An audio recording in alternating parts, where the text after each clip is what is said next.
무화과 나무는 열매가 없으면 아무것도 아닙니다. 하나님을 믿는 성도들은 열매가 맺혀지지 않으면 아무것도 아닙니다. 예수 믿는 사람들은 열매를 맺어야 합니다. 열매를 맺지 아니하면 하나님께서 기뻐하시지 않습니다. 열매를 맺으면 하나님께서 기뻐하십니다. 요한복음 15장 8절에 볼 것 같으면 너희가 열매를 많이 맺으면 내 아버지께서 영광을 받으실 것이요 너희는 내 제자가 되리라 그랬습니다. 기도를 많이 하면, 예배를 많이 드리면 물론 그런 거 다 중요하죠. 그러나 하나님은 열매를 많이 맺으면 사람들이 우리를 볼 때마다 예수님을 볼 수 있다면, 사람들이 우리를 볼 때마다 예수님의 능력이 우리를 통해서 나가는 것을 본다면 하나님은 영광을 받으실 것입니다.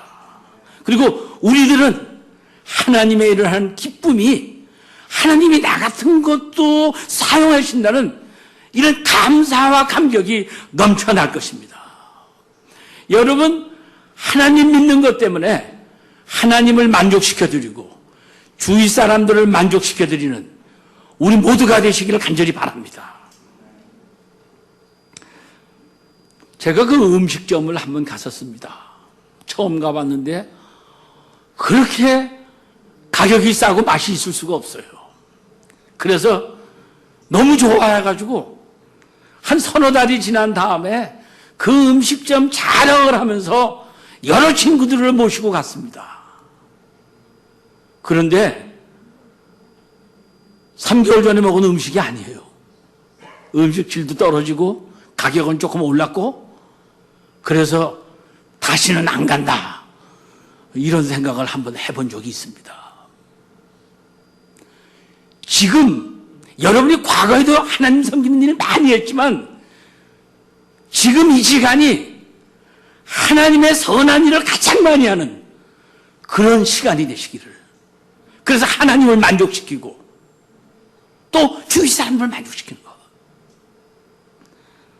예수님은 바람직한 사람의 모습을 목사님에게서 찾지 않았고 집사님에서 찾지 아니하고 선한 사마리아 사람의 비유를 들 때 사람들이 무시하지만은 하나님이 기뻐하시는 사람을 예수님은 칭찬해 주시고 인정해 주셨습니다. 강도 만난 사람에게 누가 이웃입니까? 제사장도 아니었어요. 레위인도 아니었어요. 사람들이 무시하는 사마리아 사람이었습니다. 저는 기대 이상으로 섬겼습니다. 여러분, 무슨 일을 하시든지, 남편을 위해서 밥을 지으시든지 또는 봉사를 하든지 무엇을 하든지 남이 기대하는 것 이상으로 하시길 바랍니다. 혹시 사정이 그래가지고 아직까지 시집 못 가신 분들은 그 리브가를 좀, 이삭의 아내 리브가를 좀 심각하게 생각해 보시기 바랍니다.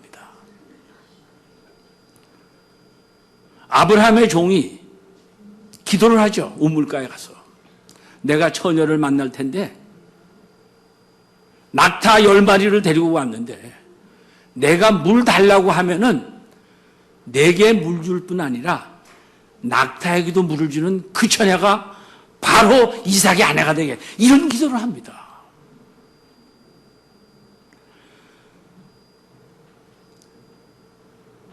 아브라함의 종에게 물 한 그릇 주는 건 어려운 일이 아니었어요. 그냥 조금 주면 돼요. 근데 낙타는 하루 여행을 하면은 미니멈 20갤론의 물을 마셔야 됩니다. 그럼 10마리면은 200갤론입니다. 그때는 이렇게 수도가 없었어요. 드레박으로 물을 퍼야 되는데 5갈론이면 남자 들기도 쉽지 않은 겁니다. 5갈론의 드레박으로 물을 걸어서 길어가지고 대접한다고 해도 한 서너 시간. 근데 그때가 저녁 때니까 다른 사람들이 물 길러오면 또 기다렸다가 그러면서 믿었다는 거죠. 사람들이 남이 원하는 것보다 더 해주는 거, 그런 사람들을 인정해 줍니다. 여러분, 교회에서도요, 우리가 죽어가나 사나 다 주의 것입니다. 내 인기가 없으나 인기가 가장 없을 때도 나는 주님 것입니다. 나는 여전히 주님 섬깁니다. 우리 많은 그렇게 합니다. 그런데요, 가끔 보면 침략에서는 안수 집사님들 뽑는 게 있고요, 또 장로교에서는 장로님들 뽑는데 당선이 되면 뽑히면 괜찮지만 뽑히지 못할 때는 아무리 잘 생각해도 문제가 복잡해질 때가 많습니다. 뭐 더 이상 얘기하고 싶진 않아요. 그런데 그럴 때에도 자기 부족함을 느끼고 더 겸손히 주님을 섬긴다면은 그런 모습 때문에 은혜 받는 사람이 얼마나 많을까. 다윗의 모습이 그랬습니다. 자, 하나님을 뜨겁게 사랑했거든요. 그래서 자기는 좋은 궁궐에 있는데 하나님 거하시는 곳은 보잘것없으니까 하나님을 위해서 성전을 지으려고 하는데 하나님이 거절하시는 거죠. 얼마나 실망해야 됐겠어요. 그런 거절함을 받고서도 저는 성전 짓는데 모든 것을 모으는데 누구보다도 더 많이 모았습니다. 그런 사람들이 바로 하나님의 마음에 합하고 주위 사람에게 칭찬 듣는 그리스도인의 모습이라고 저는 생각을 합니다. 우리 모두 그렇게 되었으면 좋겠습니다. 내가 올라가고 내려가는 것 따라서 주님 섬기는 것이 결정이 되는 것이 아니라 하나님이 원하시면 섬기는 모습이 얼마나 아름답습니까? 무화과 나무가 메말랐다는 것은 우리에게 주는 경고입니다. 지금은 사람 때리지 않죠. 우리 때는 많이 맞고 자랐습니다. 군대 가서는 이유도 없이 맞았고요. 학교에서는 선생님의 눈에 어긋나면 많이 맞았습니다. 그런데 공부 시간에 학생들이 너무 떠들면은요, 선생님이 강대상을 칩니다. 강대상이 잘못해서 강대상을 치는 줄 아십니까?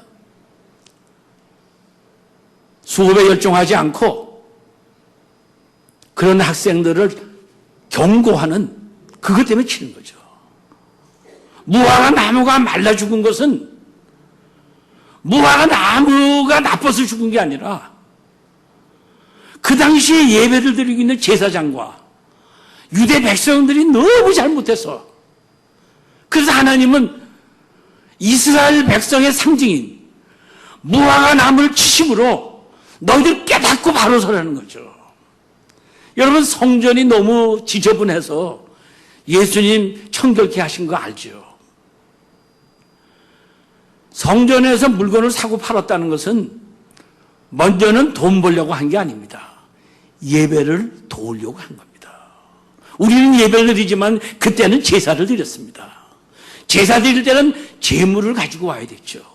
제물을 가지고 오는데 먼 길을 오다 보면은 제물에 짐승의 상처가 나고 그러면은 제물을 드리지 못하니까, 또 일반 사람들이 쓰는 돈 가지고는 하나님의 전에 바치지 못하니까 돈을 바꿔주는 거, 제물을 사고 파는 것은 제사를 돕기 위해서 했던 겁니다. 그래서 예루살렘 성전이 있고 거기서 좀 떨어진 감람산에 이렇게 돈을 바꾸고 이렇게 또 제물을 사고 팔 수 있는 곳이 4곳이나 있었습니다. 그런데 우리 졸업식장에 가보면은 옛날에는 학교 바깥에서만 꽃을 팔았거든요. 그런데 장사꾼들이 머리가 잘 돌아가니까 교장이나 선생을 쓱쓱 하다 보면 교정 내에 들어와서 꽃을 팔면은 더 잘 팔리고 더 비싸게 팔아도 사거든요. 그렇게 됐습니다. 근데 제사장은 예배 드리는 것에 집중해야 되는데 가야바 대사장이 주후 30년경 감람산에 4곳에 제물 파는 곳이 있는데도 불구하고 이방인들이 하나님 섬기는 이방인의 뜰에 가서 제물을 팔게 허락한 거죠. 그러니까 장사꾼들이 얼마나 싸웠겠어요. 감람산에 있는 사람이 장사가 됐겠어요? 그래서 그런 가운데서 이방인들 것들에서 장사하는 사람들은 돈을 거두어서 제사장 드리는 거죠. 그래서 제사보다는 돈 버는데 더 관심을 갖게 됐어요. 그래서 이 부패한 모습을 주님 깨달으라고 경고하느라고 무화과 나무를 마른 겁니다. 근데 여기에 보면 재미난 말씀이세요. 무화과의 때가 아니다.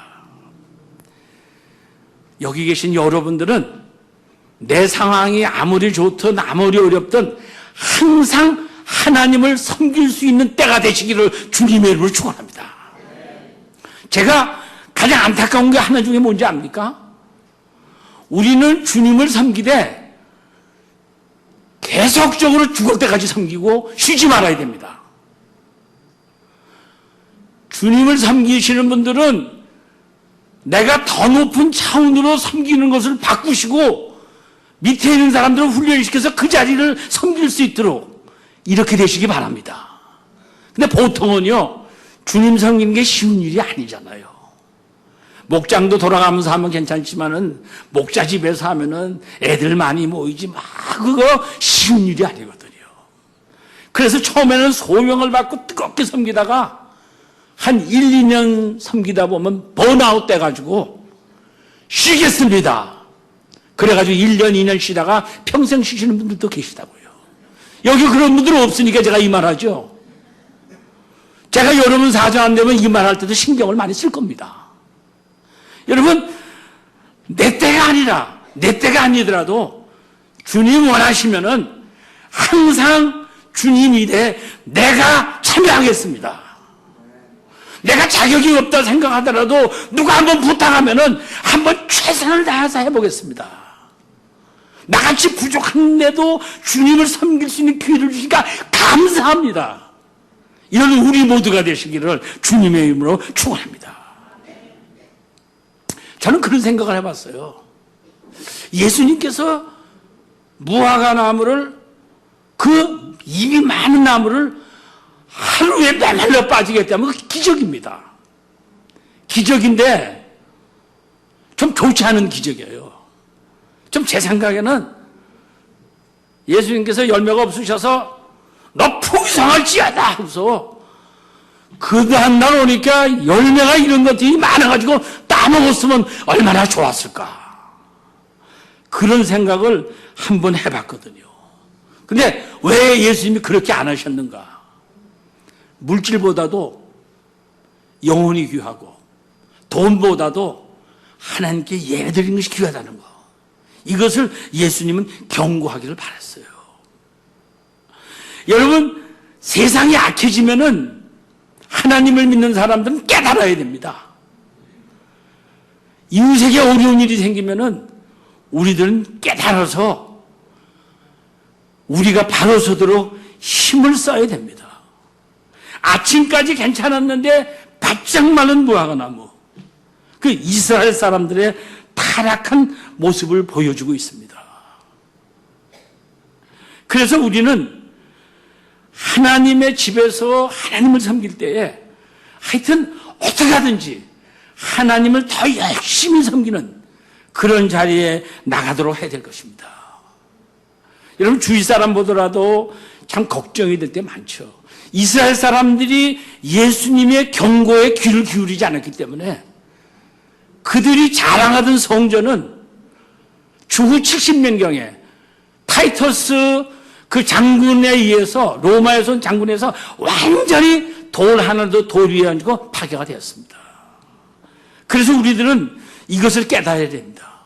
오늘 우리들이 하나님께 바로 서서 하나님이 원하시는 일을 하지 아니하면은 우리 후손들에게 그런 어려움이 찾아올 수 있다는 것을 생각하면서 우리들은 바른 신앙을 해야 될 것입니다. 하나님을 믿을 때 무슨 역사가 일어납니까? 우리 23절 한번 같이 읽어보실까요? 내가 진실로 너에게 이르노니 누구든지 이 산더러 들려 바다에 던지라 하면 그 말하는 것이 이루어질 줄 믿고 마음에 의심하지 아니하면 그대로 되리라. 이 산이라는 표현은 힘든 일, 어려운 일, 내가 아무리 애써도 해결할 수 없는 일, 불가능한 일, 그런 일들을 나타낼 때 산이라고 표현을 했습니다. 질병의 문제라든지, 경제적인 문제라든지, 사업의 문제라든지, 자녀의 문제라든지, 신분의 문제, 내가 도무지 해결할 수 없는 그 산이라도 우리가 믿고 의심하지 않고 기도하면은 그대로 된다는 것입니다. 하나님을 믿는다는 말은 두 가지 뜻이 있어요. 하나님을 믿는다고 해석할 수 있고, 두 번째는 하나님의 믿음을 내 것으로 만드는 것입니다. 내가 하나님 믿는 믿음을 가지고 하나님의 믿음을 내 것으로 만들면은 나의 삶에서 하나님이 할 수 있는 일을 다 하게 된다는 말입니다. 그러니까 믿고 의심하지 말라는 거예요. 우리들은 믿는다고 하면서도 의심할 때가 많아요. 하나님의 말씀을 듣고도 하나님의 말씀이 내 것이 되지 않을 때가 많아요. 제가 참 목사로서 그 아주 실망을 느낀 적이 몇 번 있는데요. 부부간에 사랑하고 용서해 주라고 열정적으로 설교를 했어요. 옛날 얘기죠. 그리고 이제 그때는 우리 식사를 못해서 이제 예배 끝난 후에 다른 데 가서 잡수시는 분들이 있었는데, 이제 인사하러 나갔더니 부부가 싸우는 거예요. 왜 싸우는가 그랬더니 중국집으로 갈 건가, 한국집으로 갈 건가, 뭐 양식을 먹을 건가, 그것 때문에 부부가 막 싸우는 거예요. 사랑하고 용서해 주라고 다 했는데 그런 거 보니까요, 참 어렵더라고요. 하나님의 말씀을 들을 때는 위로가 되는데 여전히 의심하는 우리의 모습들, 여기에는 없으니까 제가 자유롭게 말씀드리는 것 같은데, 그런데 있을 수도 있더라고요. 환경으로 보면은 도무지 될 수 없는 일들이 있어요. 여러분, 우리가 믿고 기도하면 일이 쉽게 풀리면은 기도 계속 할 수 있죠. 근데 믿고 기도하는데 이런 상황은 점점 꼬여지고 어려워지고 힘들어지면은 그때도 계속 믿는다는 거, 이거 그렇게 쉽지 않더라고요. 이게 믿고 의심하지 말아라, 그 말씀이에요. 믿고 의심하지 마라. 믿고 조금 더 의심하지 말라. 그러면 하나님께로부터 받는 것입니다. 끝까지 믿으라는 거예요.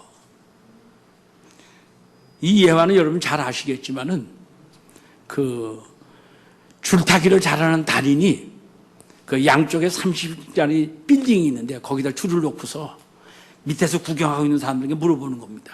여러분, 내가 이 줄을 타고 저 건물로 갈 수 있을 줄 믿습니까? 그러니까 사람들이 박수를 치면서 믿습니다, 믿습니다 그러는 거예요. 이렇게 줄을 타고 갔어요. 또 저쪽 편에 가가지고는 또 묻죠.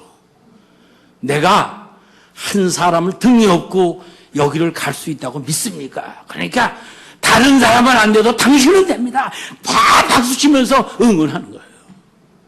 그럴 때 그분이 박수 치는 여러분 가운데서 한 분 나오십시오. 아무도 안 나오는 거예요. 우리가 하나님을 믿는 믿음이 그렇지 않은가? 아무리 어려워져도 죽어서 없어진다고 해도 내가 하나님을 믿는가? 아니면 믿는다고 하지만은 상황이 어려워지고 힘들어지면은 의심하지 않는가? 이런 것들은 우리가 좀 체크를 해야 될 것입니다. 믿고 기도하면, 의심하지 아니하면 불가능한 일들이 가능하게 된다고 그랬어요. 저도 뒤늦게 이제 손자, 손녀를 봤는데, 놀 때는요, 저를 본 적도 안 해요. 문 닫고 놀다가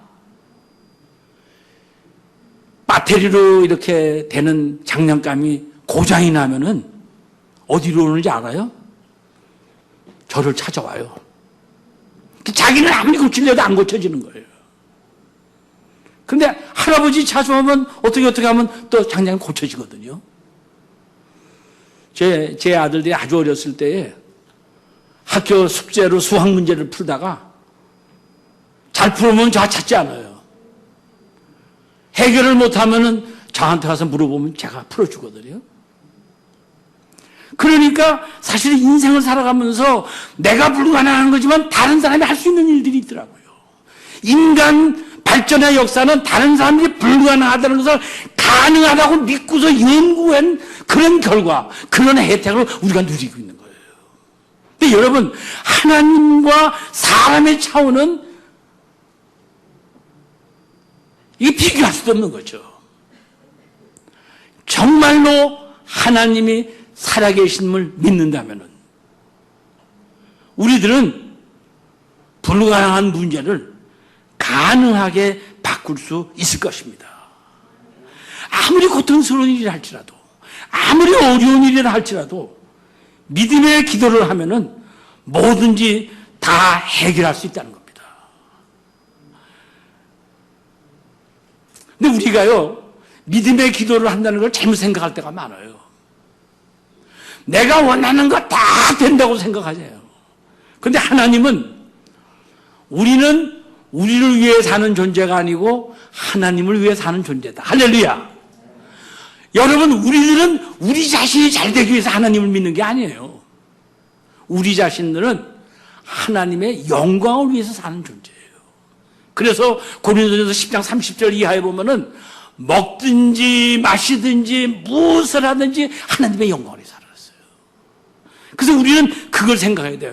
우리가 믿음으로 기도할 때에 내 욕심, 내 이기심, 이런 것이 이루어지도록 기도하는 것이 아니라 하나님의 뜻대로. 그래서 요한복음 15장 7절에 보면은 너희가 내 안에 거하고 내 말이 너희 안에 거하면 무엇이든지 원하는 대로 구하라. 그리하면 이루리라. 그래서 이 중요한 것은요, 하나님께 믿음으로 기도할 때에 우리들은 어떻게 기도하느냐? 하나님의 뜻을 찾아야 돼요. 하나님의 뜻을 믿고 기도하면은 하나님은 들어주신다는 거예요. 저와 여러분은 일이 잘 되는 다음에만 감사하지 말고 일을 시작하기 전에 감사하는 법을 배우시기 바랍니다. 이게 믿음의 사람이에요. 일이 잘 될 때 감사하는 사람들은 많아요. 그러나 일이 이루어지기 전에 먼저 감사하는 거, 이것이 믿음의 사람들의 모습이에요. 아브라함은 75세 때에 네 자손이 하늘의 별처럼 바닷가의 모래처럼 많아지리라는 축복을 받았어요. 25년 동안 일이 이루어지질 않았어요. 더 쉽게 말하면 24년 동안은 아무런 징조가 없었어요. 그런데요, 아브라함은 어땠느냐? 로마서 4장 18절에서 24절 보면은 놀라운 그 이야기가 나와요. 아브라함이 바랄 수 없는 중에 바라고 믿었으니, 우리도 그렇게 되길 바랍니다.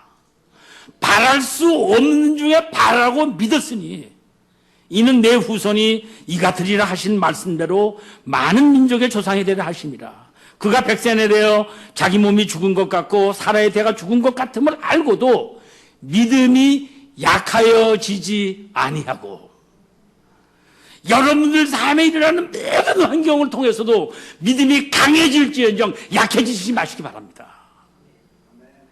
믿음이 없어 하나님의 약속을 의심하지 않고 믿음으로 견고하여져서 하나님께 영광을 돌리며, 자식이 생기기 전에 먼저 영광을 돌리는 거예요. 약속하신 그것을 또한 능히 이루실 줄을 확신하였으니 그러므로 그것이 그에게 의로 여겨졌느니라. 근데 하나님의 말씀은 우리도 아브라함같이 될 수 있다는 겁니다. 또 저는 우리 모두가 그렇게 되기를 간절히 바랍니다. 그에게 의로 여기셨다 기록된 것은 아브라함만 위한 것이 아니요 의로 여기심을 받은 우리도 위함이니 곧 예수 우리 주로 죽은 자 가운데서 살리신 이를 믿는 자니라 그랬어요.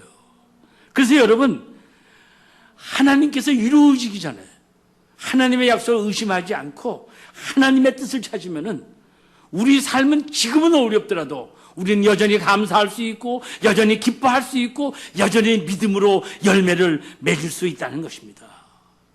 그런데 여러분, 믿음하고 가장 가까운 게 기도예요. 왜? 믿음은 하나님께로부터 받는 거니까. 그래서 믿는 사람은 기도하는데 기도의 장애물이 하나가 있어요. 기도의 장애물은 내가 화합하지 못하는, 내가 좀 좋지 않게 생각하는, 좀 솔직하게 보면 싫어하는 그런 사람들이 한 사람이라도 있다면 우리의 기도가 지장을 받는다는 겁니다.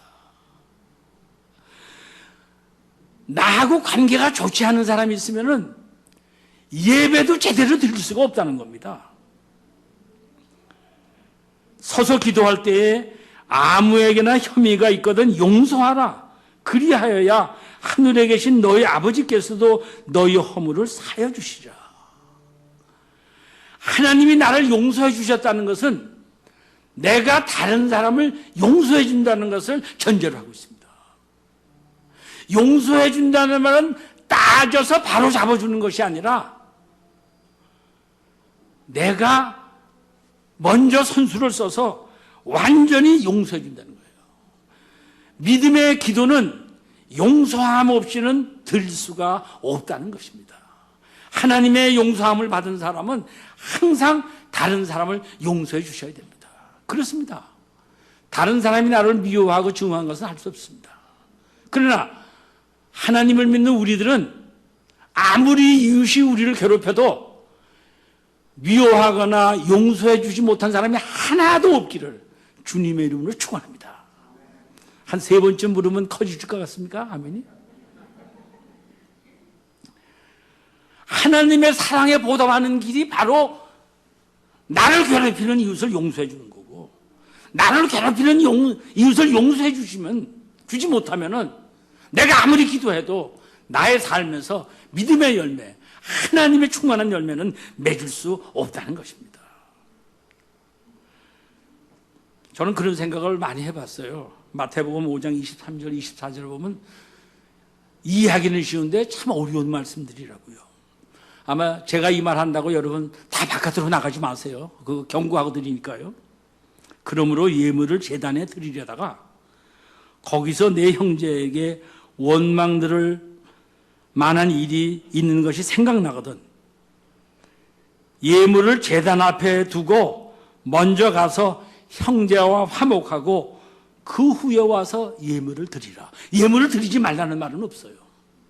그러나 형제하고 화목하지 말으면 그리고 예배 드리지 말라는 거예요. 먼저 화목하고서 예배 드리는. 예배 후에 가서 화목하라는 게 아니에요. 예배 드리기 전에 화목하라. 그러니까 여러분, 우리가 예배 드리기 전에 부부 싸웠으면 잘 해결하고 오셔야, 물론 그렇죠. 부부 사이가 나쁘더라도 예배 드리면서 조금 깨달아가지고 좋아질 수는 있어요. 그러나 그건 열매 맺기 위한 기초 사항이지 열매 맺는 건 아니에요. 사화하고 사랑해주고 용서해주고 예배를 드려야. 그렇다고 여러분 싸웠는데 화해 못했다고 아예 예배 드리러 오지 말라는 말도 아닙니다. 여러분 잘 기억하셔야 돼요. 그거를요. 그 바리새인 같은 사람들은 항상 나쁘게만 해석을 하더라고요. 예수님이 그렇게 능력을 많이 행하시는데도 그 복은 믿을 수 있는데 일하는 것만 봐도 하나님의 아들 믿을 수 있는데 안 믿기로 결정하니까 안 믿더라고요. 용서해 주는 게요, 멀리 있는 사람이면 문제가 안 돼요. 근데 용서해 주는 건 항상 제일 가까운 사람 용서해 주는 게 제일 어려워요. 용서해 주는 데는 고통이 따라요. 내가 손해보는 것 같아요. 내가 이렇게 이용을 당했는데 또 용서해 준다는 게 고통이 따르고 힘들어요. 그런데 여러분, 용서해 주지 않으면 더 힘들어요. 아십니까? 하나님을 믿는 사람은 용서해 주지 않으면 더 힘들어요. 그래서 우리는 용서해 줘야 돼요. 나를 위해서도 용서해 줘야 돼요. 제 경험에 보면은요, 저는 그렇게 미워하는 사람은 없어요. 그런데 사람은 서로 그렇게 관계가 안 좋으면 말하지 않아도 누가 나 좋아하고 누가 나 미워하는지 다 알더라고요. 그런데요, 내가 조금 탐탁치 않게 만나는 사람 생각하면은 나 그분에게 너 보기 싫다는 말 안 해요. 근데 그 사람도 기분 나쁘고 나도 기분 나빠요. 그게 이상해요. 이신전심의 비법이라고 그러죠. 이상해요. 근데 여러분, 내게 미움을 받는 사람은 나를 볼 때마다 기분이 나쁜데 나는 그 사람 볼 때마다 기분이 나쁘고 그 사람 생각만 해도 기분이 나쁘더라고요. 그 사람은 없는데 자가지고 그 사람이 나를 이렇게 해요. 그럼 밤에 잠이 안 오는 거예요. 그래서요, 하나님을 믿는 사람은 하나님의 말씀을 제쳐놓고 자기 자신의 건강을 위해서라도 용서해 주셔야 돼요. 나는 누가 나를 미워하는 거 다스릴 수 없어요. 그러나 그런 사람을 용서해 주기로 결심하는 것은 우리가 할 수 있어요.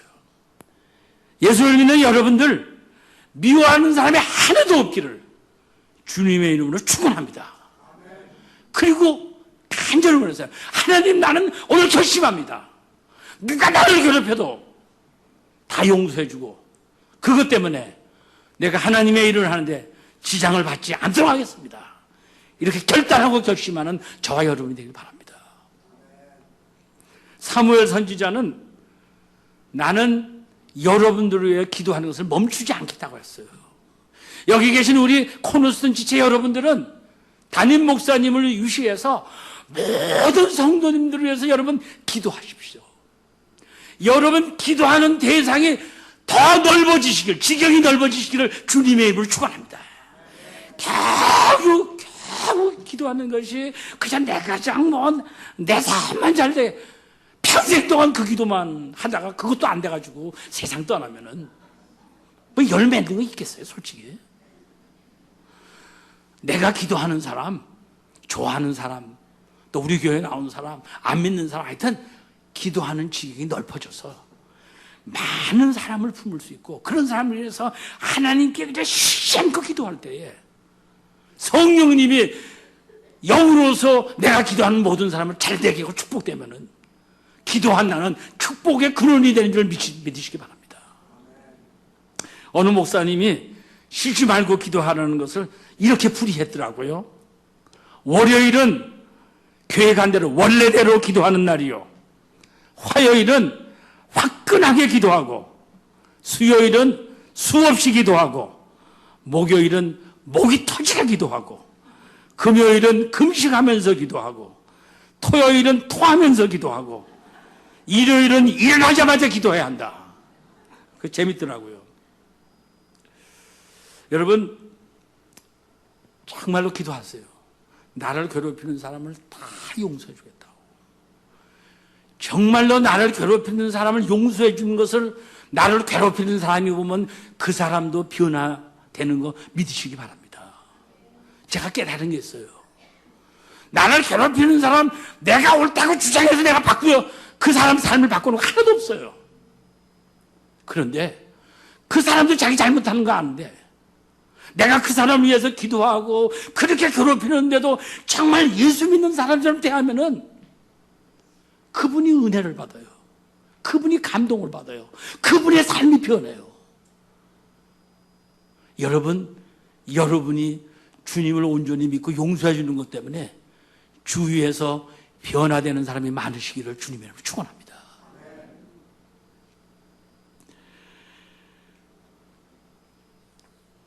주기도문, 우리가 우리 죄를 용서해 준 것처럼 우리 용서해 달라고 그러잖아요. 그러니까 어떤 때는 남 용서해 주지 못하면 하나님께 기도하면서도 자신이 없는 거예요. 물론 반드시 그런 건 아니에요. 그러나 이웃을 용서해 주고 기도하면은 믿음의 역사가 우리 삶에서 크게 일어날 것을 믿으시기 바랍니다. 그러니까 모든 사람을 용서해 주는 게 모든 사람을. 그리고요, 우리가 믿고 의심하지 않고 기도하고 이웃을 용서해 주면은 우리 삶의 열매는 저절로 많이 맺혀지는 것을 기억하시기 바랍니다. 내가 열매를 맺으려고 해서 맺혀지는 것이 아니라, 과일 나무는 과일에 줄기가 붙어만 있으면은 열매는 저절로 맺어지는 거. 그래서 우리 삶을 통해서 많은 열매를 맺기 바랍니다. 오늘 그 마지막 내용을 보면 예수님의 책을 잡기 위해서 무슨 권세로 너희들은 이런 일을 하는 거죠.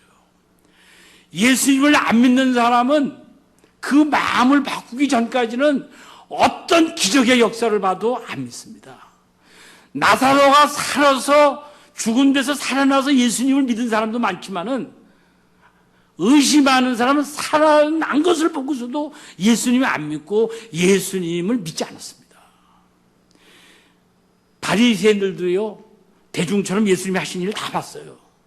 자연과 풍랑을 다스리는 예수님을 보았죠. 배 타고 가는데 풍파 있을 때 예수님 말만 하시니까 자연도 복종하는 거예요. 병든 사람 예수님 다 고치셨어요. 현대의학으로도 고칠 수 없는 병까지도 예수님 고치셨어요. 죽은 사람을 살리셨어요. 예수님을 만난 사람들은 전부 다 변해서 새 사람이 되었어요. 돈만 알던 사람이 하나님을 섬기는 이런 새로운 사람이 되었어요. 예수님을 만난 사람은 영생을 누리게 됐고, 또 예수님은 만물을 창조하시고 다스리시고 심판하시는 거 바리새인들도 다 봤어요. 그러나 마음에 결정한 게 있기 때문에 바리새인들은, 서기관들은 예수님 믿지 않았어요. 바리새인들의 근심은 뭐예요? 예수님이 있기 전에는 모든 사람들이 자기들을 존경하고 따라왔는데 예수님이 어디서 혜성처럼 나타나니까 자기들을 따르던 사람들이 다 예수님께로 가니까 자기들의 위신이 깎이고, 그러니까 예수님을 미워하는 거예요. 나보다 어떤 사람이 더 선한 일을 해서 인기 있게 되면은 나는 그 사람보다 더 선한 일을 하려고 해야지. 그 사람은 죽이려고 하는 거.